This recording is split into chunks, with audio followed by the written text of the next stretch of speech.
Hello guys, welcome back to my channel. I love cooking. আজি মই বনাবলৈ কৈ আছো crispy brinjal fry. তো মই সাইডে বেঙেনা লৈ লৈছো। এটো মই এতিয়া দুই ফাল কৰি কাটি লম। আপুনি ইয়াৰে আপৰ পৰা একদম লাষ্টৰ লৈকে কাটিব লাগিব এক্সাক্ট মাপত। তাৰ পিছত পাছৰ অকমান মই কাটি দিম পাছফালে। এতিয়া মই এটো 4 পিস বা 3 পিস কৰি এনেকে কাটি লম। যিমান পাতল হ'ব ইমান খাবলেও ভাল লাগে আৰু ক্ৰিস্পিনেছটো আহে ধুনিয়াকে আৰু ধুনিয়াকে সিজিও যায়। এনেকে মই সবখিনি বেঙেনা কাটি লৈছো।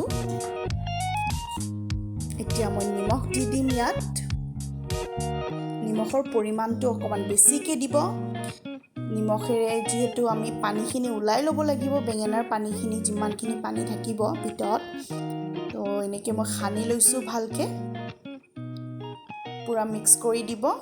এইয়া অকমান সফট হৈছে। এতিয়া মই সেকেনিৰ ওপৰত বেঙেনাবোৰ এনেকে দি দিম।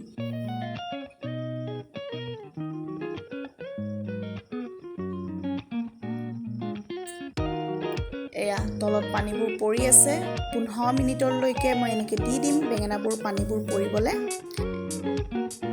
15 মিনিট হৈ গ'ল। এতিয়া মই বেঙেনাবোৰ প্লেট এখনত থৈ লৈছো।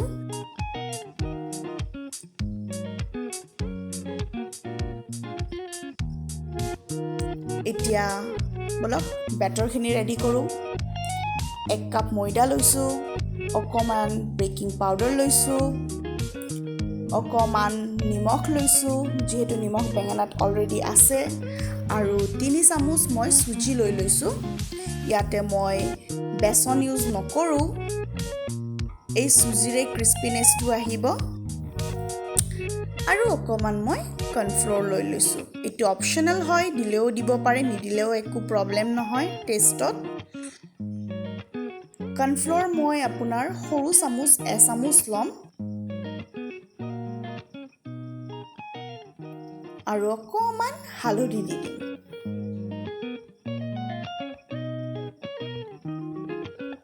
এতিয়া আপুনি একেবাৰে পানী নিদিব, লাহে লাহে পানী দি থাকিব আৰু এটো মিক্স কৰি যাই থাকিব যাতে বাবলছবোৰ পুৰা কমপ্লিটলি নোহোৱা হৈ যায়। এয়া মোৰ বেটাৰখিনি ৰেডি হৈ গ'ল। থিকনেছটো আপোনাৰ ইমান থাকিব লাগিব। বেছি পাতলো নকৰিব, বেছি গাঢ়াও নকৰিব। ইমানকণ থিকনেছ হলে এটো পাৰফেক্ট। তাৰপিছত এতিয়া মই কেৰাহীটো গৰম কৰিব দি দিম। কেৰাহী গৰম হৈ গ'ল। ৰিফাইন তেল দি দিছো মই এতিয়া। আৰু মোৰ বেটাৰখিনিটো অকমান মই ৰিফাইন তেল দি দিম। প্ৰায় 2 চামুচ ৰিফাইন তেল দি দিম। ক্ৰিস্পিনেছটো তেতিয়া ধুনিয়াকে আহে। এতিয়া অকমান মই কাশ্মীৰী পাউডাৰ দি দিম কালাৰৰ বাবে। 1 চামুচ দিছো কাশ্মীৰী পাউডাৰ। এটা বেঙেনাটো মই ভালকে মিহলাই লম বেটাৰখিনিত আৰু গৰম তেলত দি দিম।